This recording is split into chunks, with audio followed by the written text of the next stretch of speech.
Hoy en Vidas Cruzadas recibimos al historiador Eduardo Manzano Moreno, profesor de investigación en el Centro de Ciencias Humanas y Sociales del CSIC. Ha sido investigador invitado en el St. John College de la Universidad de Oxford y profesor invitado en la Universidad de Chicago. Entre sus obras destacan La gestión de la memoria, la historia de España al servicio del poder, publicado por Crítica en el año 2000, Conquistadores, emires y califas, los omeyas y la formación de Al-Ándalus, publicado también por Crítica en el año 2006, y La corte del califa, 4 años en la Córdoba de los califas omeyas, publicado por Crítica en el año 2019. Con ustedes, Eduardo Manzano.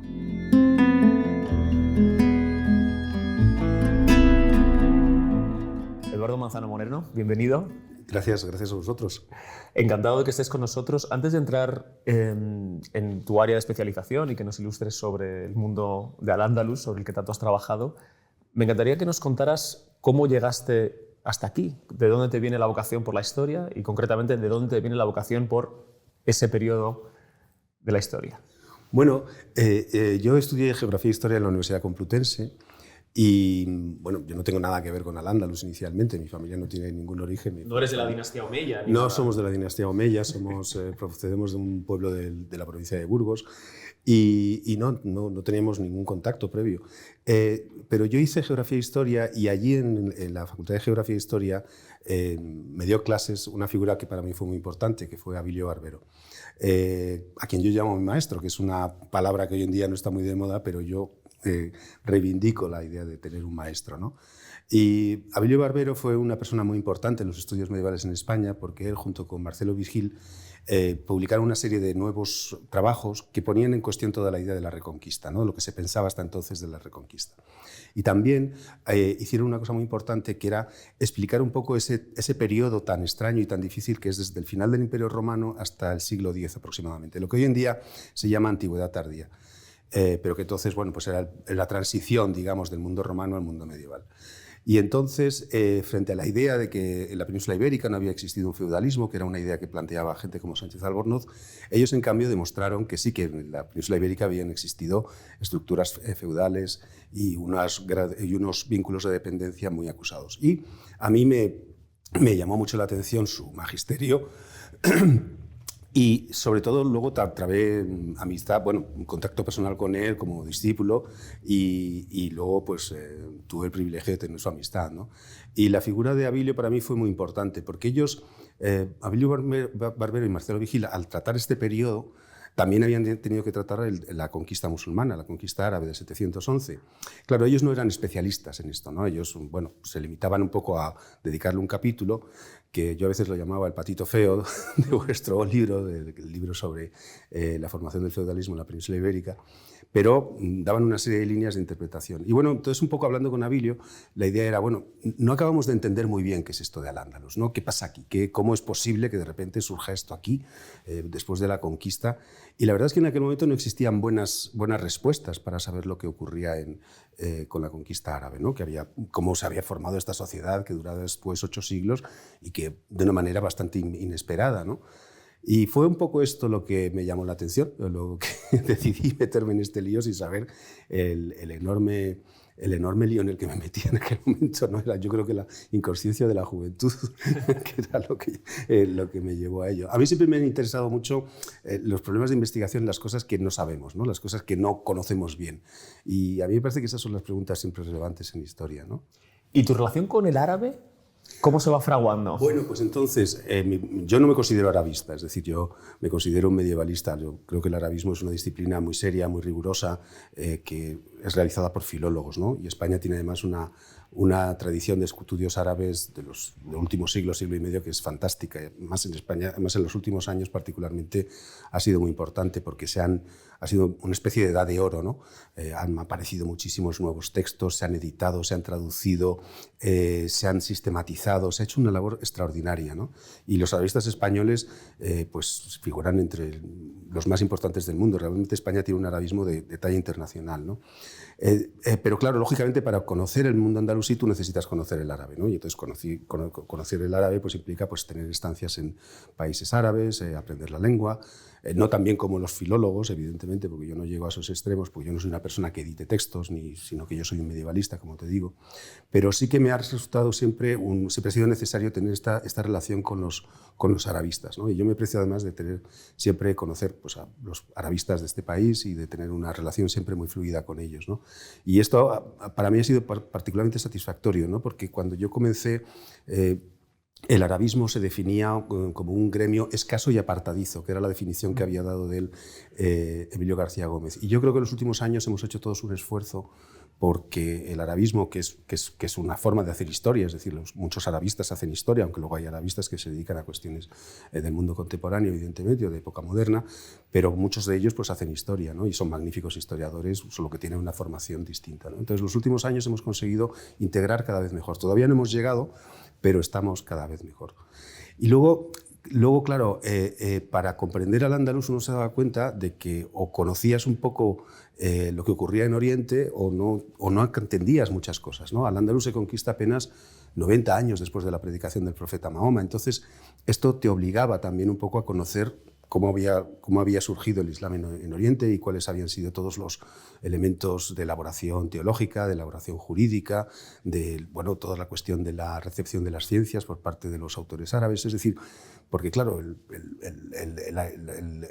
Islam temprano es una época fascinante y además inmensa, ¿no?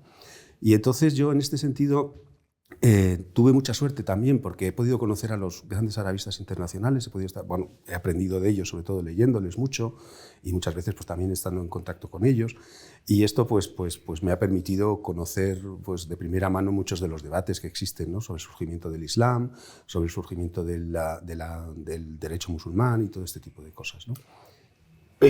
Da la impresión, por cómo cuentas el relato, de que cuando tú estabas en la universidad, digamos que este área de conocimiento estaba por explorar y se estaba recuestionando la idea de reconquista. Y quería preguntarte si la historiografía durante el franquismo era muy refractaria a pensar en al-Ándalus como una herencia de la identidad española, o cómo cambió con el cambio de la democracia la mirada que se proyectaba sobre al-Ándalus. Bueno, esta es una pregunta muy interesante porque se tiene siempre la idea de que el franquismo era completamente hostil al pasado árabe, pero no lo era. El franquismo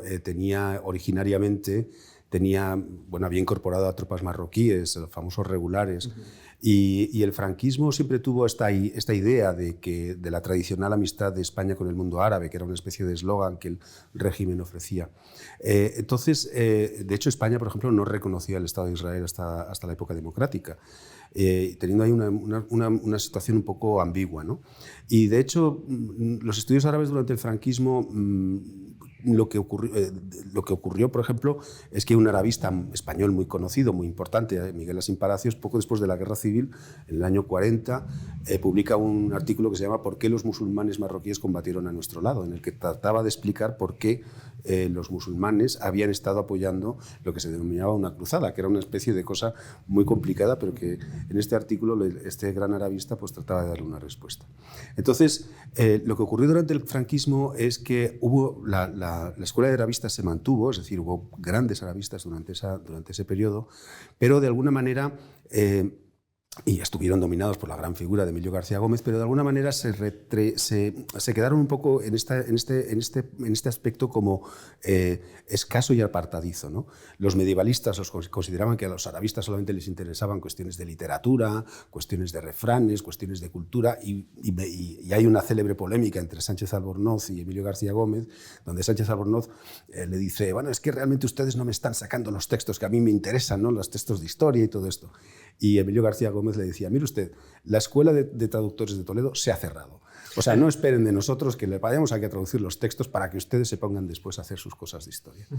Entonces, pese a que hubo una escuela de revistas muy importante, sin embargo, se mantuvo un poco apartada, ¿no? Con esta idea de Emilio García Gómez. Y luego a partir del año 75, 80, entonces hay una gran explosión de los estudios árabes en España, se crean una gran cantidad de cátedras, se dan una gran cantidad de proyectos de investigación, es decir, hay un enorme crecimiento. que fue en parte gracias a esta gran escuela de arabistas del franquismo. Y esto es lo que ha permitido que haya habido este gran desarrollo en los últimos años, ¿no? Yo además tuve la suerte de poder estudiar en Londres, en School of Oriental and African Studies, que además en un momento que había una gran evolución intelectual allí, sobre todo los comienzos del Islam y todas las cuestiones que estaban aparejadas, había una gran cantidad de debates sobre el Corán, sobre el profeta, sobre las conquistas árabes iniciales. Y bueno, pues todo esto al final, ¿no? Pues a mí me ha servido mucho y me ha resultado muy interesante. Y luego yo también he aprendido mucho, fíjate, de una cosa que también, ¿no? Porque esto es como ese cuento, ¿no? Que una cosa te lleva a la otra. Una de las cosas que ha sido interesante en los últimos años es que tú no puedes entender bien el Islam o el surgimiento del Islam si no tienes en cuenta la antigüedad tardía. Es decir, si no tienes en cuenta toda la herencia anterior desde los siglos V al VII. Y esto es una cosa que se ha resaltado mucho para el estudio del Islam oriental. Y de nuevo, pues esto te obliga a conocer también pues, todos los debates que existen sobre este periodo, que de nuevo hace años casi no existía y que de nuevo en los últimos 20 o 30 años pues, se ha puesto muy en el candelero, ¿no? Y luego, claro, si estudias todo esto, también tienes que conocer, si estás en la península ibérica, también tienes que conocer el mundo cristiano, también tienes que saber lo que está pasando en el norte, ¿no? Yo mi tesis doctoral trató sobre eso, sobre la frontera de Al-Ándalus con los reinos cristianos, ¿no? Que por cierto es una tesis un libro que quiero volver a rehacer, porque claro, ahora sé mucho más que lo que sabía cuando lo publiqué en el año 91 y me gustaría, y ha habido muchísima arqueología, muchísimos nuevos textos, etcétera, y me gustaría darle una vuelta a ese libro otra vez, ¿no? Entonces, ¿de dónde viene este rechazo, desde el punto de vista no tanto de los estudios, sino de la identidad nacional, de renegar de Al-Ándalus y sobre todo de considerarlo, digamos, un antagonista necesario, ¿no? Para reivindicar la esencia cristiana de la civilización occidental y de España en particular, ¿no? De esa España entrecomillada, por decirlo así? Sí, bueno, pues exactamente es por lo que dices tú. Es decir, yo creo que hay una gran cantidad de prejuicios sobre el Islam, sobre la historia del Islam, sobre la historia de los árabes. Y esos prejuicios están haciendo que, bueno, que simplemente se deje a un lado una aportación fundamental para lo que es el mundo contemporáneo. Entonces, como tú bien dices, la identidad española, e incluso todas las identidades nacionales un poco en nuestro país, se basan precisamente en eso, ¿no? En la reconquista, en la lucha contra el Islam. La península ibérica es el único territorio ocupado por las primeras conquistas árabes donde los árabes después pierden el territorio. España y la península ibérica y Sicilia, quizá también sea el otro caso. Pero en el resto de los territorios ocupados por la gran expansión árabe siguen siendo hoy territorios árabes y musulmanes, ¿no? Entonces, con la excepción evidentemente de Irán. Y entonces esto ha forjado pues, la identidad española, que desde el primer momento ha estado muy unida a esta idea de que la nación española se funda sobre la reacción de un pueblo cristiano contra el pueblo musulmán. Entonces, esto que, digamos, pues se palpa ya desde trabajos de historia de España, ya en el siglo XVII, pero ya con la forja del concepto de nación en el siglo XIX es cuando esto ya adquiere unas proporciones que se trasladan ya a la escuela. Todos los niños aprenden que hay un señor que se llama Pelayo, que derrota a los musulmanes en Covadonga y que eso inicia la reconquista que se acaba en 1492. El precio que hemos pagado por ello ha sido que pues hemos dejado a un lado completamente toda la herencia cultural árabe, toda la herencia islámica, y esto es una pena porque este país realmente tiene un pasado árabe fantástico, una cultura árabe maravillosa que podría servir perfectamente como una especie de puente, ¿no? Como algo que nos permitiría por lo menos construir puentes de comprensión y de entendimiento mutuo, ¿no?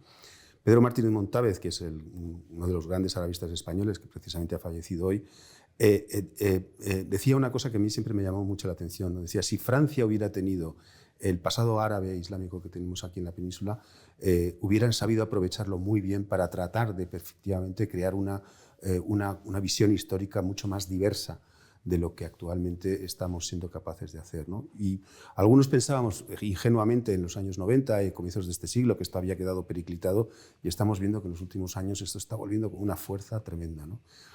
no sé, por ejemplo, si tú, por ejemplo, ves lo que los libros que aprenden de literatura, ¿no? que se aprenden en el colegio y tal, ¿no? Y ves los textos, el canon no incluye ni un solo autor árabe andalusí.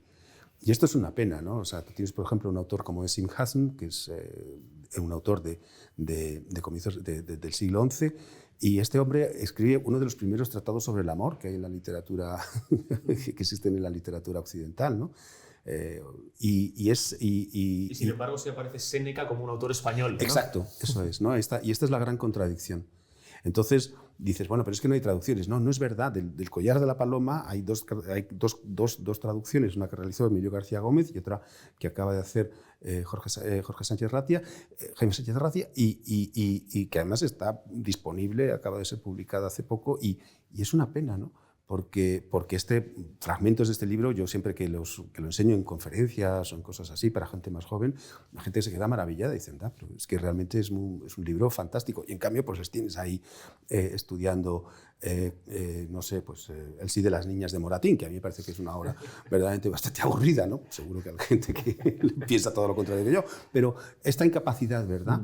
Si tú preguntas a cualquier persona sobre filosofía y sobre, yo qué sé, Averroes, etcétera, o a Benpace o gente de esta, y a Benpace que, por ejemplo, pues claro, que tienen unas obras fantásticas, ¿no? Que tienen unas obras muy interesantes y, sin embargo, pues tendemos a considerar que, bueno, que es simplemente una muestra de un cierto esplendor que existió, pero que, bueno, que esto ya lo hemos olvidado, lo hemos cerrado y, bueno, pues nos hemos olvidado de ellas y lo sacamos de vez en cuando pues a paseo, pues para mostrar la Alhambra, la Mezquita de Córdoba y estas cosas que, bueno, que nos vienen muy bien para el turismo. Antes de entrar, digamos, en debates más contemporáneos, quería preguntarte por cosas muy básicas, es decir, una pregunta que a mí me viene a la mente es ¿cómo es posible que se produzca esa invasión, por utilizar en el 711, que prácticamente comprende toda la península en un periodo relativamente breve de tiempo, ¿no? Es decir, demostrando una superioridad por parte de quienes llegaban frente a quienes ya estaban, ¿no? Es decir, ¿cómo se puede explicar desde un punto de vista histórico la facilidad de penetración en el territorio? Bueno, eso es una pregunta muy interesante.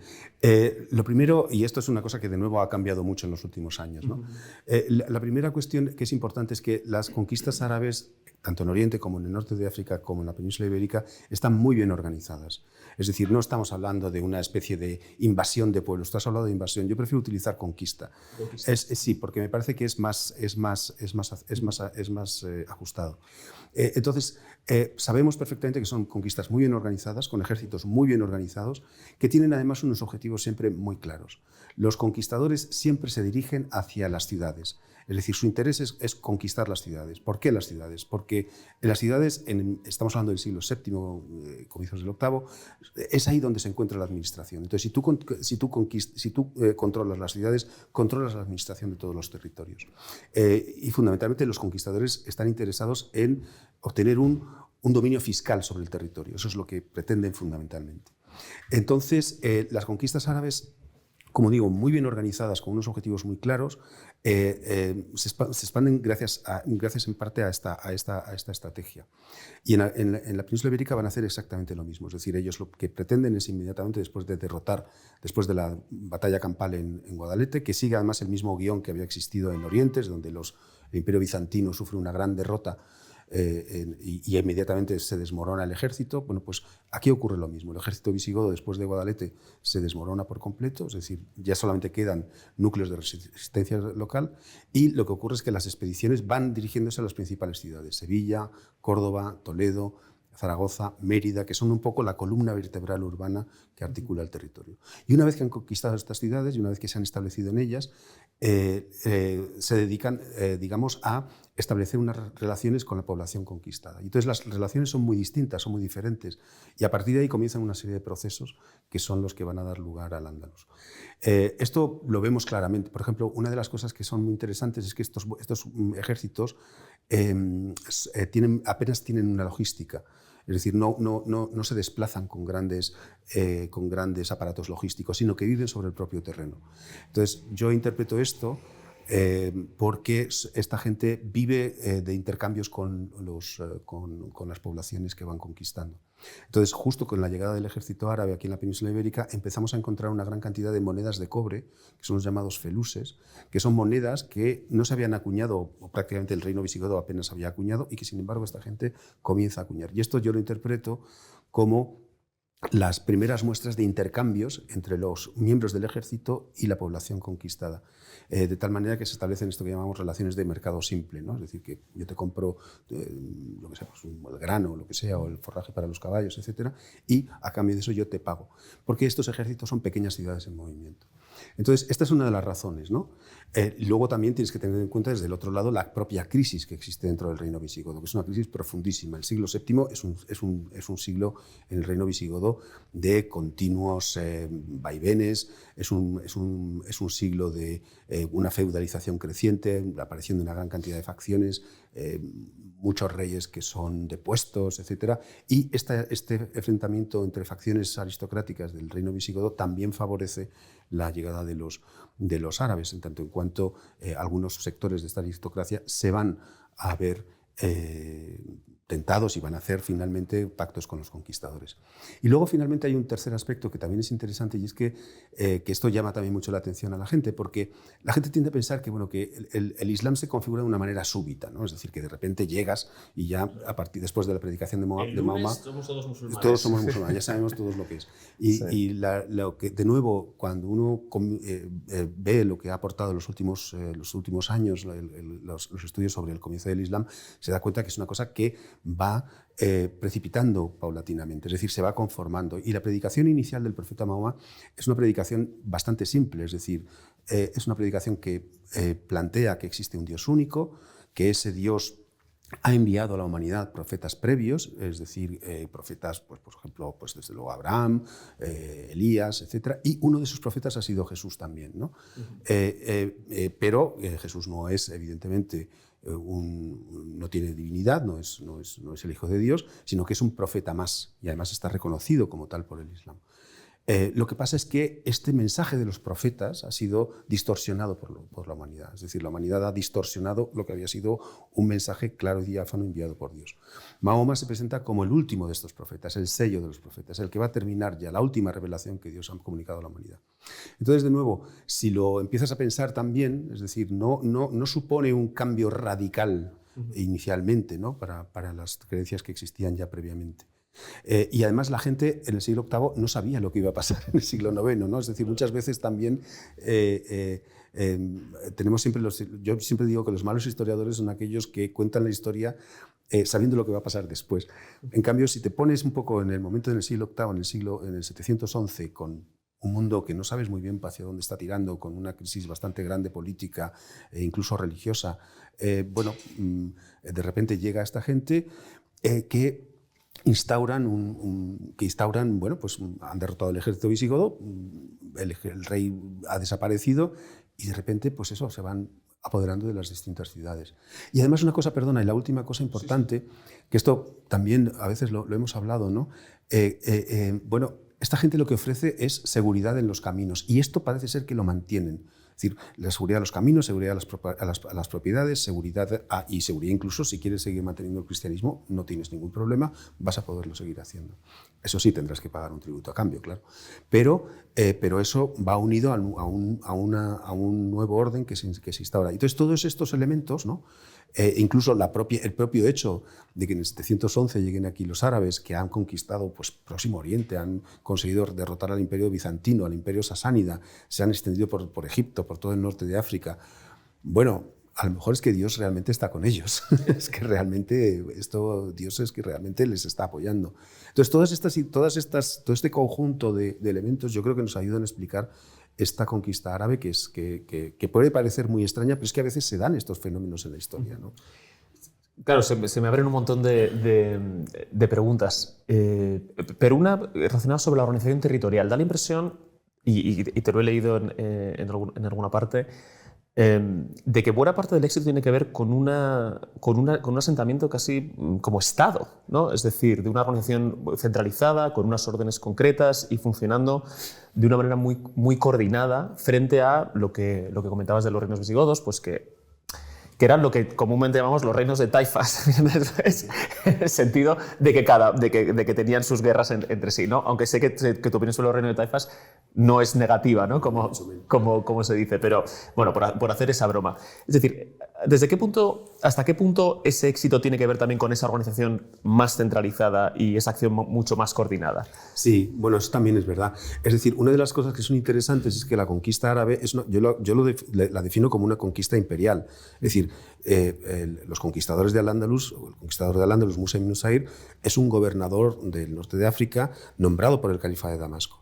Es decir, y los gobernadores que se suceden después son nombrados y depuestos por los califas de Damasco, a veces a través del gobernador del norte de África, pero a veces directamente. Esto es algo que lo confirman hallazgos recientes. En los últimos años están apareciendo un gran número de pequeños precintos de plomo con inscripción árabes, en algunos de los cuales aparecen los nombres de los gobernadores, que dicen ordenamos que se haga tal cosa o hay que recoger tal cosa. Y eso claramente está apuntando a que estamos ante una organización bastante centralizada. Lo que hace inicialmente es imponer un dominio fiscal. Una de las primeras cosas que hacen los conquistadores es realizar censos de la población. Los primeros años se realizan censos para establecer el monto fiscal. Lo que pasa es que lo que es interesante, es decir, por lo tanto tenemos una organización inicial muy, muy centralizada. Yo lo comparo cada vez más, fíjate, las conquistas árabes, aunque sea contraintuitivo, pero a la gente esto le deja un poco sorprendido, con las conquistas romanas, del Imperio Romano. Claro, eso estaba pensando. Es que es mucho más parecido. Es muy sofisticado, Patricia sí, Cron, que es una de las grandes arabistas de nuestros contemporáneas, ¿no? Que desgraciadamente falleció hace unos pocos años, pero Patricia Cron decía una cosa que a mí siempre me ha llamado mucho la atención. Decía, la historia del Imperio Árabe inicial es como la historia del Imperio Romano, solo que las cosas pasan mucho más deprisa en el Imperio Árabe. Es decir, en el Imperio Romano, algunos procesos que tienen lugar durante periodos de tiempo muy largos, aquí pasa todo muy rápido. Y entonces, de la misma manera que en el Imperio Romano la conquista da lugar después a lo que es el proceso de romanización, la conquista árabe, en el caso de la península ibérica, en el caso de Al-Ándalus, pone en marcha dos procesos que son muy importantes, el de la arabización y el de la islamización. Es decir, la gente adopta la cultura y la lengua árabe, es decir, la población, y al mismo tiempo la población se islamiza, es decir, la población se convierte al Islam. Son dos procesos que no siempre van juntos, porque en Al-Ándalus tenemos el caso de cristianos que siguen manteniendo su religión, son los llamados mozárabes, pero sabemos que se arabizan profundamente, ¿no? Que están arabizados, pero no se islamizan. Sin embargo, otras grandes capas de la población, pues en cambio, se arabizan y al tiempo se islamizan. Bueno, pues esto comienza prácticamente desde la conquista, es decir, tenemos, por ejemplo, un célebre caudillo visigodo llamado Cassius, que sabemos que se convierte al Islam y va a dar lugar a una dinastía que va a tener mucha presencia en el Valle Alto en el Alto Ebro, los llamados Banu Qasi. Bueno, este hombre parece que pacta con los conquistadores e inmediatamente se convierte al Islam. Y ya sus descendientes van a ser todos musulmanes, ¿no? Aunque conservan la memoria de que su ancestro era un señor visigodo establecido en esta zona. Bueno, pues esto es lo que se pone en marcha. Es decir, estos procesos son los que se van poniendo en marcha, pero como digo, pasa con mucha más rapidez. Es decir, un siglo después la población ya empieza a islamizarse, y esto lo ves, por ejemplo, la mezquita de Córdoba se va ampliando porque el número de musulmanes va aumentando, ¿verdad? ¿Sabemos algo de la vida cotidiana? Sabemos muchas cosas. Sabemos una enorme cantidad de cosas. De las costumbres más... Claro, normalmente en la historia queda el rastro de altos funcionarios y de... pero... ahí podríamos hablar de muchos temas, ¿no? Por ejemplo, una de las cosas para darte un caso, ¿no?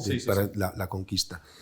Una de las cosas que últimamente los arqueólogos están encontrando, que son muy interesantes, es que en aquellos yacimientos, digamos, que se pueden datar entre los siglos VII, IX, X, una cosa así, una de las cosas que rápidamente desaparece es el cerdo, por ejemplo. Es decir, no tienes cerdo.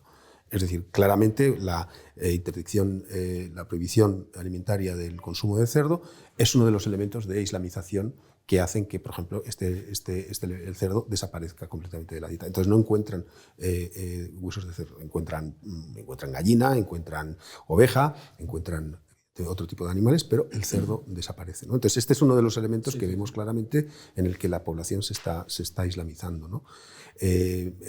Bueno, sobre la vida cotidiana tenemos cada vez muchos más datos, porque ahí de nuevo la arqueología es que en los últimos 30 años en España ha sido espectacular. Es decir, los datos que nos están proporcionando, han aparecido barrios enteros en Córdoba, por supuesto, pero también en lugares como Zaragoza y en los lugares más insospechados, ¿no? Sobre el Al-Ándalus se suele escuchar, digamos, públicamente dos discursos bastante antagónicos, ¿no? Uno, bueno, pues que un poco en la órbita de lo que hablábamos antes respecto a la identidad nacional española y la identidad europea, de alteridad, digamos, ¿no? De lo que no es europeo, y otro que poco menos que sublima lo que era Al-Ándalus en el sentido de la concordia, las tres culturas, etcétera, ¿no? Y quería preguntarte cuánto hay de realidad en esos ratos, cuánto hay de mito y cuál sería la versión más fidedigna de lo que era Al-Ándalus. Bueno, esa es una pregunta muy interesante y como siempre decimos los historiadores, más complejo de lo que parece a primera vista, ¿no? Entonces siempre decimos, uy, esto es más complejo, y entonces todo el mundo se aburre y ya nos deja de escuchar. A mí, yo esto lo he pensado muchas veces, a mí me encantaría ser como Mary Beard, ¿sabes? Mary Beard es esta gran estudiosa famosa del mundo romano, y Mary Beard no tiene ninguna necesidad de justificar por qué estudia el mundo romano, ¿no? A todo el mundo le parece una cosa pues estupenda. Claro, todos sabemos que los romanos practicaban masacres con los pueblos que conquistaban, todos sabemos que eran tremendos con los espectáculos de gladiadores, todos sabemos que había esclavismo en el Imperio Romano, pero a la gente le parece una cosa pues normal. Perfecto, es decir, uno puede estar todo el día hablando de Cicerón, cuando Cicerón era un señor que cuando tenía esclavos y hablaba de ellos pues como si fuera de esta mesa. Pero a todo el mundo Cicerón le parece una de las grandes bases de la civilización occidental. Bueno, en el caso de la cultura árabe y en general del Islam, el problema es que siempre, yo tengo la impresión de que siempre parece como que los sentamos en el banquillo de los acusados. Entonces tiene que venir unos que viene el fiscal y dice, no, es que en la posición de la mujer había esclavismo, los impuestos eran muy altos, no sé qué, tal cual. Y de repente viene después el abogado y entonces dice, no, pero fíjese usted, las grandes, la Alhambra, los grandes aportes científicos, etcétera. Y yo siempre trato de decir que, bueno, es decir, ¿por qué tenemos que poner al Al-Ándalus en el banquillo de los acusados y no considerarlo como un periodo histórico como cualquier otro, ¿no? ¿Por qué no normalizamos un poco este conocimiento y somos conscientes, por fin, primero, de que es una cultura realmente extraordinaria, ¿no? Que a mí incluso todavía sigo viendo cosas que me siguen impresionando, ¿no? De fuentes que lees, aportaciones que lees, etcétera. ¿Y por qué tenemos que emitir una especie de juicio sobre si es bueno o es malo, sobre si había convivencia o no había tanta convivencia? Al-Ándalus es una sociedad histórica como cualquier otra, con todas las contradicciones, con todos los aspectos fantásticos y también con aspectos, pues evidentemente, que son inasumibles hoy en día, ¿no? Entonces, ni la idealización ni esta especie de acusación permanente nos ayudan a tener un conocimiento, cabal de este periodo, ¿no? Y yo un poco por lo que lucho, y no solo yo, sino también otros colegas míos, es, bueno, que la gente se enfrente a esto sin prejuicios, ¿no? Sino con el afán de aprender, con el afán de conocer una cultura y una religión que para mucha gente, la que mucha gente, incluso conciudadanos nuestros, porque son conciudadanos nuestros, claro, se sienten herederos de ella y siguen considerando el Islam como una religión, la religión que guía sus vidas. ¿Y por qué no somos capaces de afrontar esto sin esos prejuicios que nos intentan decir de no, si esto no vale, esto aquí no entra, ¿no? A mí, estas últimas tendencias que están surgiendo, los últimos años, que son un poco exclusivistas, ¿no? Y que son esta idea de, bueno, basadas en la recuperación de la reconquista y sentirnos orgullosos de los reconquistadores y estas cosas, yo siempre me gustaría hacerles esta pregunta. Bueno, muy bien, asumamos que esto es así. Y entonces, ¿qué les decimos a los niños que están en los colegios, que son niños de origen musulmán? ¿Qué les decimos? Que no tienen cabida en nuestra sociedad, que ellos no están aquí, que no cuentan para nosotros. o cuando de repente ahora pues están con esto de los conquistadores y todo esto, y que eran estupendos y que era gente maravillosa y unos aventureros y cuánta testosterona tenían y estas cosas, ¿qué les decimos a los hijos de, bueno, inmigrantes que han venido de Latinoamérica, que bueno, pues pueden tener un interés en su propia historia precolombina, etcétera? ¿Qué les decimos? No, eso no sirve para nada. Lo único que importa es que los conquistadores eran todos unos tíos estupendos. Yo, es que me gustaría saber cuál es la idea que hay detrás, ¿no? Josep Fontana decía una cosa que era muy interesante, es que no existe una verdadera historia de España, sino que existen tantas historias posibles como proyectos de sociedad.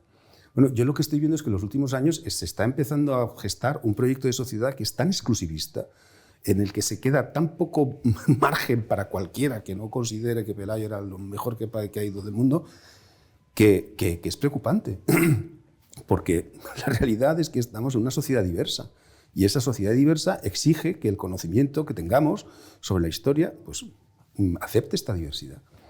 Y esto es algo que...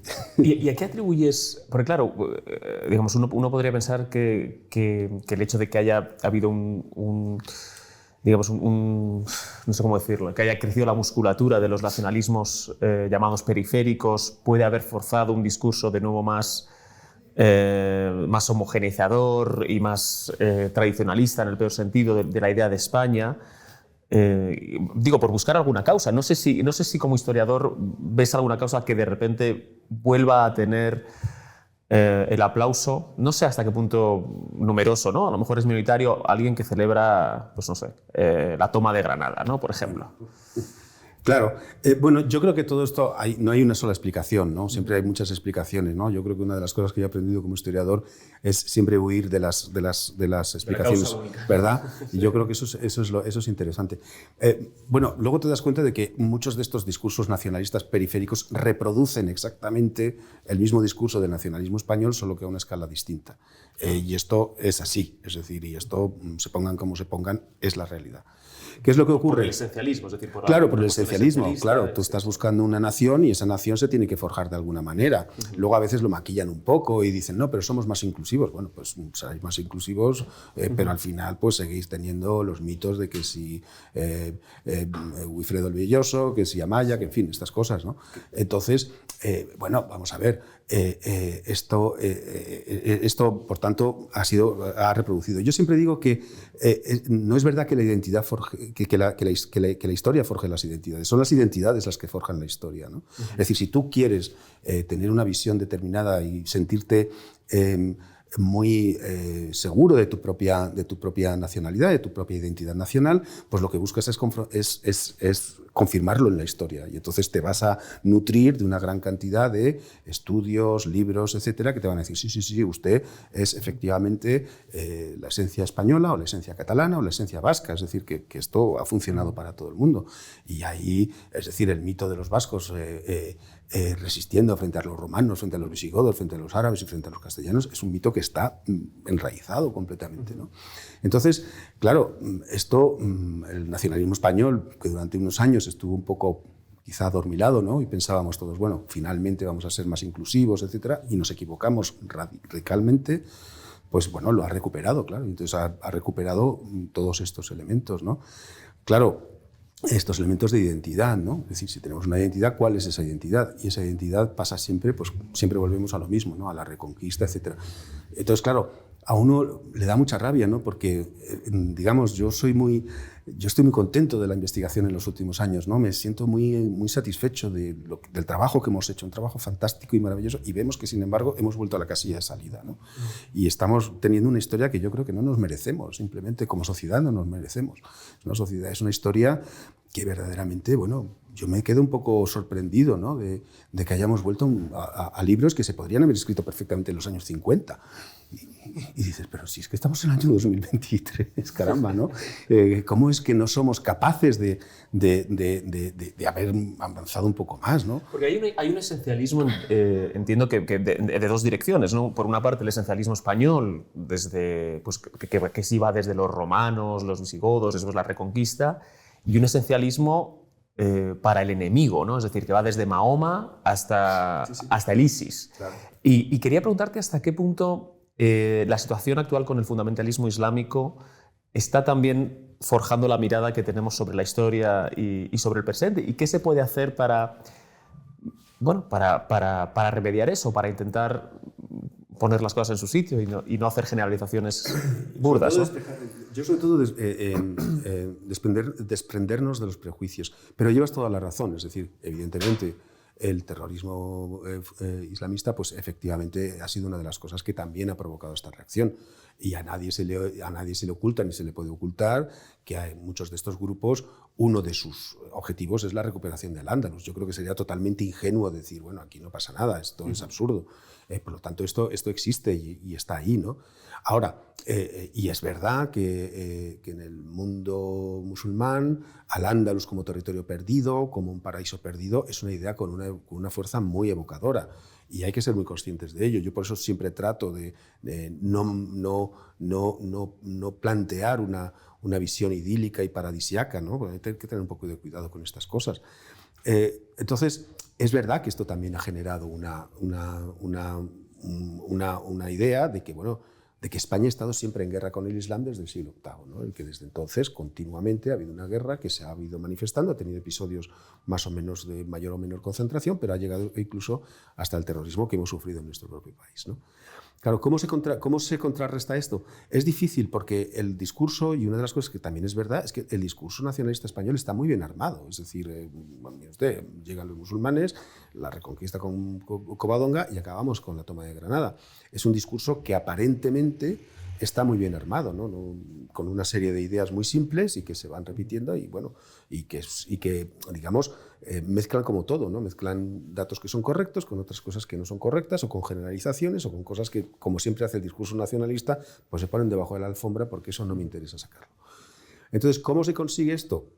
Pues yo creo que yo siempre digo lo mismo, es decir, reivindicando el conocimiento como manera de tener una sociedad mejor, ¿no? Yo estoy convencido de que la historia es transformadora por el conocimiento que aporta, ¿no? Porque nos permite tener una conciencia crítica del pasado y de nosotros mismos, de lo que somos.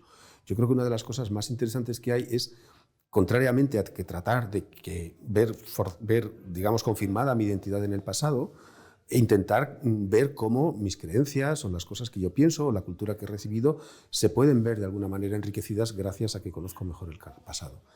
Esto es una cosa que a veces pues, es más fácil de decir que de hacer, porque bueno, el conocimiento del periodo andalusí no es fácil, es decir, no vamos ahora a decir que esto sea... Pero porque bueno, los nombres son más raros, porque a veces los textos son... Bueno, aunque hay muchos textos traducidos y los arabistas han hecho un trabajo excepcional en este sentido, pero bueno, requiere un mayor conocimiento. Pero bueno, no sé, todo el mundo sabe quién es Rihanna, y Rihanna no es un nombre que nosotros tengamos aquí todos los días. Simplemente te hace falta tener ese interés, ¿no? Esa predisposición a abrir la cabeza hacia un conocimiento de algo que lo tienes ahí, que es que no te tienes que marchar a Egipto para conocerlo, es que lo tienes aquí, en una tradición que la tienes aquí, que la tienes, por supuesto, en la mezquita de Córdoba, pero la tienes en un castillo omeya que hay en plena provincia de Soria, que es el castillo de Gormaz, o que te vas a Zaragoza y 3/4 partes de lo mismo. Entonces, no es necesario realmente buscar mucho más allá. Ya te digo, en textos que tienes aquí, poesía árabe está traducidísima. Los arabistas han hecho un trabajo excepcional de traducción de poesías árabes, algunas de ellas absolutamente maravillosas. Y bueno, parece como que esto no somos capaces de integrarlo, ¿no? Bueno, es un camino quizá más difícil, es un camino quizá más arduo, pero es que ese es el camino que merece la pena. Lo que no merece la pena es, no sé, si usted tiene una identidad y quiere tenerla, pues no sé, hágase una camiseta, no sé. No me escriba usted un libro para tratar de confirmarme la identidad española, vasca o catalana, ¿no? Trate usted de entender a los que no son vascos o a los que no tienen esa identidad, ¿no? Déjame hacerte una pregunta, volviendo a la parte más histórica. Hemos hablado de cómo es posible la conquista. Y quería preguntarte por qué se descompone aquello, es decir, cómo pasamos de esa primera conquista al Emirato, al Califato, después a los reinos de taifas y finalmente... Bueno, Bueno, esa es otra pregunta también muy interesante. ¿Cómo se descompone? Bueno, hay muchísimas razones. Primero, se descompone, no se descompone de un día para otro, es decir, es un periodo larguísimo, claro, muy largo. La gente tiende a pensar que, bueno, que después del califato omeya y la conquista de Toledo en 1085, ya después es coser y cantar. No es verdad, pasan todavía otros 400 años donde hay una resistencia muy fuerte frente a las conquistas cristianas, es decir, la conquista, por ejemplo, del Reino de Granada es dificilísima, no es un paseo militar ni mucho menos, hay una resistencia feroz por parte de las poblaciones del Sultanato de Granada. Y por lo tanto no se descompone así como así, ¿no? En segundo lugar, hay una cuestión que es importante y es que a consecuencia de los procesos de arabización e islamización, en Al-Ándalus se forma una sociedad muy, muy peculiar y muy distinta a la que existe en los reinos cristianos. Es una sociedad fundamentalmente urbana. Es una sociedad donde el poder se concentra en las ciudades, donde residen no solamente los gobernantes, sino también residen pues, las élites aristocráticas y las élites intelectuales. Es decir, no es una sociedad rural como la sociedad del norte.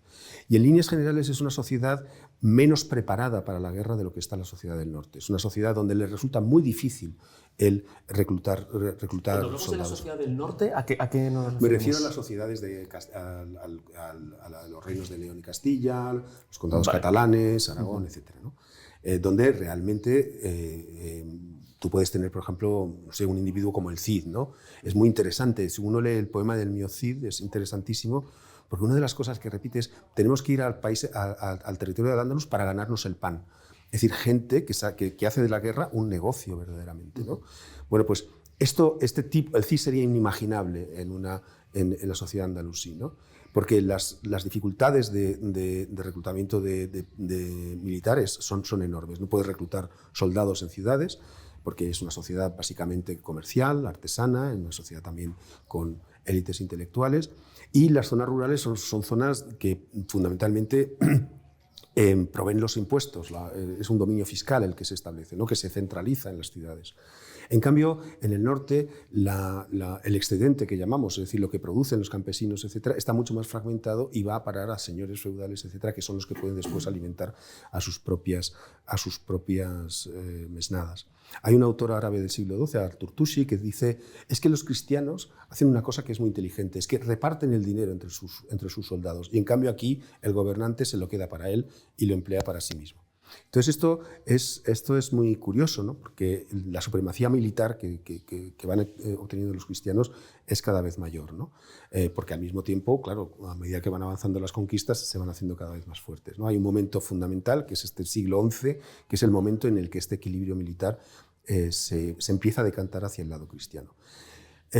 Los andalusíes piensan tener, hay dos momentos en los que creen que pueden llegar a contrarrestar, que es con la llegada de ejércitos norteafricanos, de los almorávides y de los almohades, pero finalmente esto no acaba cuajando. Entonces, por tanto, este es uno de los elementos, ¿no? La debilidad militar relativa con respecto a los reinos del norte, ¿no? Hay un poema de una batalla en el Levante, dice, de un poeta árabe que dice: habéis salido a combatir con vestidos de sedas y ellos venían con lórigas y con escudos, ¿no? Y vosotros vais con vestidos de seda y esto no puede ser. Entonces, este es un aspecto, pero como digo, pese a todo, las poblaciones resisten encarnizadamente al avance cristiano. Y luego hay otro aspecto que también es interesante, que para mí ha sido un poco una cosa en la que he trabajado en los últimos años, y es un aspecto, digamos, es un poco complicado explicarlo, pero a ver si lo puedo explicar bien. Es el aspecto institucional. En las sociedades musulmanas, para mi gran sorpresa, hay instituciones muy fuertes, muy arraigadas, pero son instituciones muy comunitarias. Frente a todo lo que se tiende a pensar que el Islam medieval es tremendamente despótico y estas ideas, y tiránico, y esta idea que es completamente falsa. El Islam medieval es una sociedad donde la fuerza de la comunidad es mucho más fuerte de lo que hemos venido pensando. Entonces, estas instituciones son instituciones que tienen una gran autoridad en la sociedad. Pero el poder, digamos, el emir, el sultán, el gobernante, ¿no? o el rey de Taifa, que es el que tiene el poder, el que tiene el ejército, el que tiene la capacidad de conseguir los impuestos, cada vez carece más de autoridad, es decir, cada vez está más deslegitimado, cada vez tiene menos argumentos para decir yo soy el que mando, porque tengo una razón, ¿no? Y esto genera una especie de fricción continua entre la autoridad y el poder. La autoridad que están en el seno de estas instituciones, pues por ejemplo los cadíes, lo que son los jueces musulmanes, el encargado del zoco, que es gente que trata de imponer un buen gobierno en la sociedad, y en cambio el poder cada vez se ve como algo más alejado y más contrario a los usos que deben dictar el buen gobierno. Y esto les deslegitima mucho frente a sus súbditos, ¿no? Los súbditos, es muy curioso, como digo, en Al-Ándalus hay una contestación social mucho más grande de la que habíamos pensado, ¿no? En cambio, las instituciones cristianas, las instituciones feudales cristianas, son instituciones que consiguen aunar mucho mejor el poder y la autoridad. Es decir, por ejemplo, tienes la Iglesia, en la que ejerce evidentemente una autoridad sobre sus creyentes, y al mismo tiempo también tiene un poder económico muy fuerte, ¿no? Es decir, tiene una gran capacidad de controlar, no solamente económicamente, sino también un poder a veces, incluso hay obispos que van a la guerra, etcétera, ¿no? con sus propias mesnadas. Entonces, esta unión entre instituciones con fuerte dosis de autoridad y poder y instituciones mucho más comunitarias y en última instancia en donde el poder y la autoridad no siempre van unidas, eso también les otorga una cierta debilidad a las sociedades musulmanas frente a las cristianas, ¿no?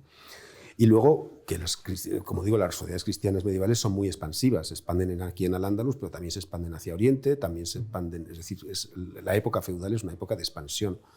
Y te voy a hacer una última pregunta para atar un poco la parte histórica con la parte más presentista.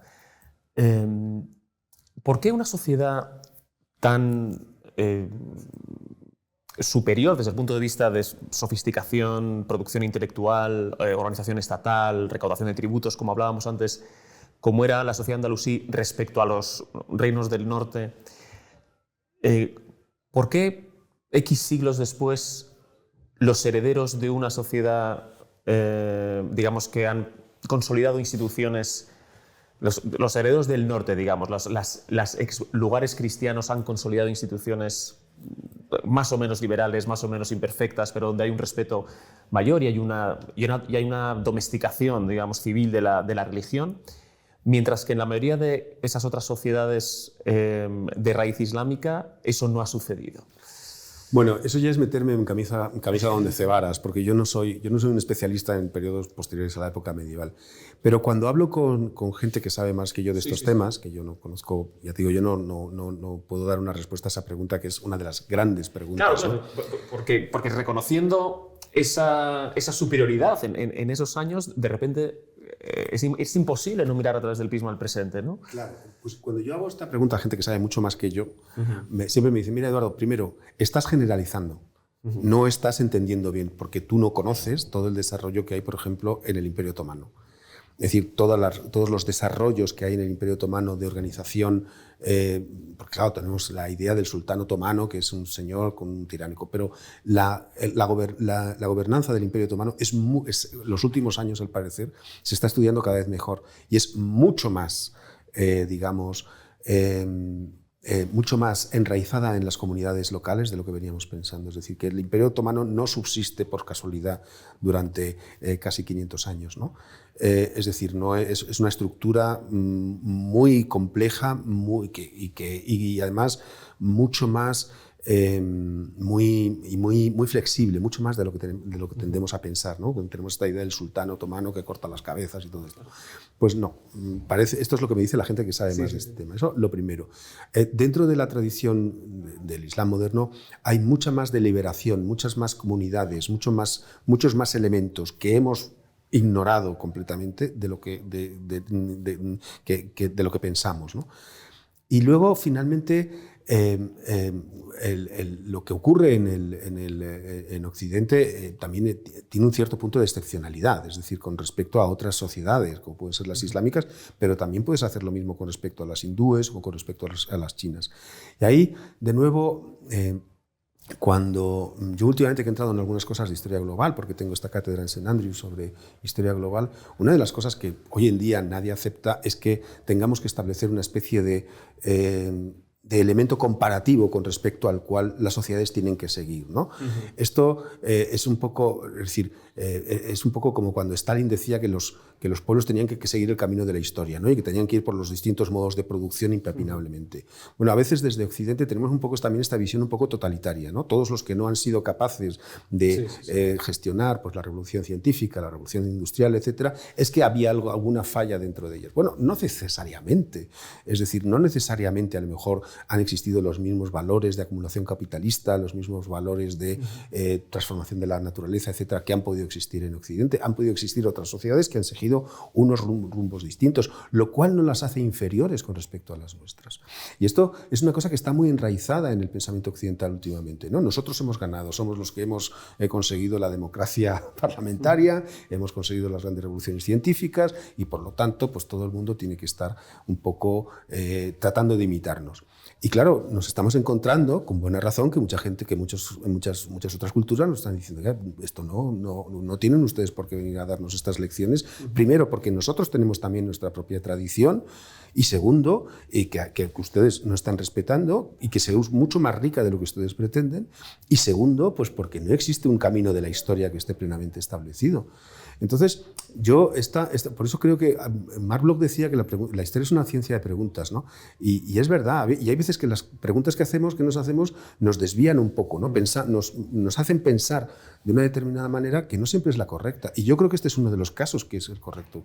Porque ya te digo, yo me he planteado esta pregunta que tú te haces, ¿no? Claro. Y ya te digo, cuando se lo hago a los especialistas, me dicen, no, Eduardo, es que estás muy equivocado. Es decir, y es verdad, yo no conozco bien el Imperio Otomano, pero claro, es decir, pues parece ser que hay unos mecanismos de gobierno que funcionan extraordinariamente bien y que están bueno, y que permiten una gestión de la sociedad y una cierta prosperidad incluso bastante evidente, ¿no? No sé, yo cuando hice mi último libro sobre la corte del califa, estuve estudiando porque este está basado en un manuscrito que se encontró en una biblioteca argelina. Y una de las cosas, leyendo sobre bibliotecas argelinas en el siglo XIX, una de las cosas que decían es que en Argelia, en el siglo XIX, había unos índices de alfabetización, vamos, para entendernos, altísimos, mucho mayores de los que existían en Occidente, que había una producción de manuscritos enorme. Y que cuando llegan los colonialistas europeos, los colonialistas franceses, una de las cosas que hacen es destruir de una manera sistemática. Es decir, que eso tampoco muchas veces lo incorporamos al relato histórico. Es decir, que las agresiones coloniales que Europa ha realizado, el Occidente ha realizado, bueno, han sido también lo que han permitido el grado de bienestar del que nosotros hemos gozado, ¿no? Y esto, de nuevo, es un poco, no deja de ser un poco sorprendente, ¿no? Que no estemos siendo capaces de reconocer el saqueo colonial que hemos realizado, particularmente entre los siglos XVIII, en la época moderna, ¿no? Desde el siglo XVII en adelante. Entonces, claro, ya te digo yo, estas cosas siempre, claro, parece todo que está muy claro, ¿no? Los relatos que tenemos interiorizados, pero cuando uno los pone en cuestión y uno los mira desde otra perspectiva, pues entonces tienen unos caracteres un poco distintos, ¿no? Eduardo, bueno, muchísimas gracias. Bueno, gracias a vosotros, se me ha pasado muy rápido, ¿eh? Sí, a nosotros también, así que nada, pues cuando quieras volver, aquí estamos, porque nos han quedado muchas cosas por hablar. Bueno, sí. Cerramos con la pregunta habitual, que es preguntarte a quién te gustaría que trajéramos aquí, a quién te gustaría jugársela. Pues yo creo que una persona interesante sería Sisinio Pérez Garzón, que acaba de publicar una historia de la izquierda en España, desde el siglo XIX hasta nuestros días, y yo creo que puede ser interesante. Seguro que sí, tomamos nota. Muy bien. Muchas gracias. Bueno, gracias a vosotros, ha sido un placer.